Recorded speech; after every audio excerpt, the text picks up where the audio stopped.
C'est un domaine dans lequel on a commencé à travailler avec l'ensemble des élus, de la majorité ou de l'opposition, en 2009, parce qu'on s'est rendu compte du potentiel de création d'emplois que ça représentait dans notre département, qui est un département très actif, et parce qu'on s'est rendu compte aussi de la nécessité d'imaginer une troisième voie, une voie alternative entre l'économie classique, capitaliste,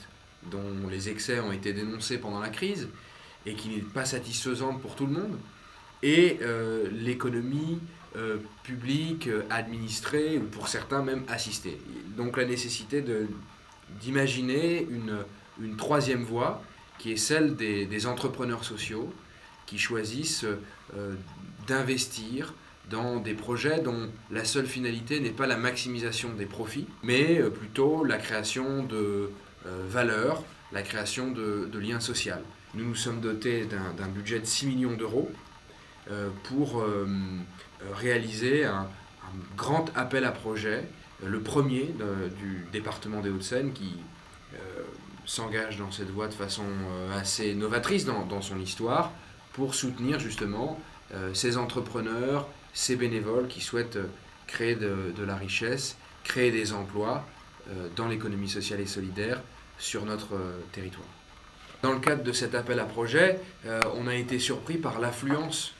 de tous les projets que nous avons reçus parce que on commence, les délais que nous nous étions fixés étaient très courts et on a quand même réussi à recevoir entre le mois de juillet et le mois de septembre 84 projets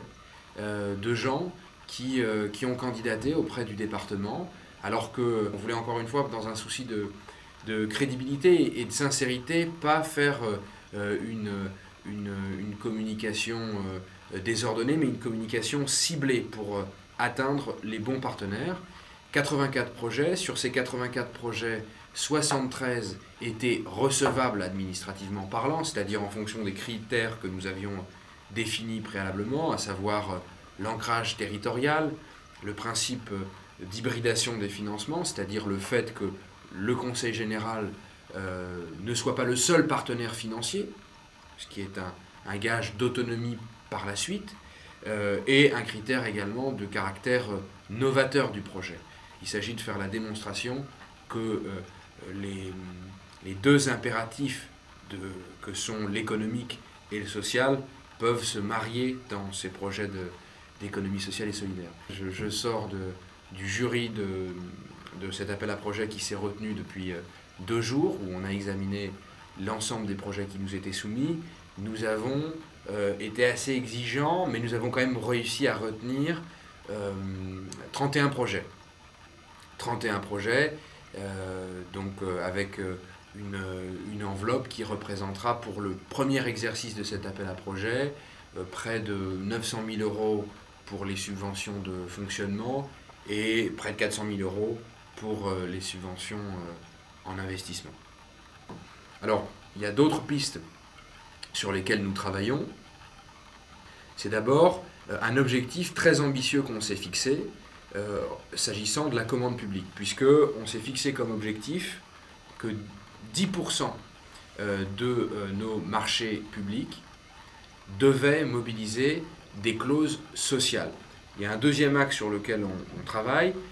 c'est la question de savoir comment est-ce qu'on va pouvoir donner de la lisibilité et de la visibilité aux acteurs de l'économie sociale et solidaire. Et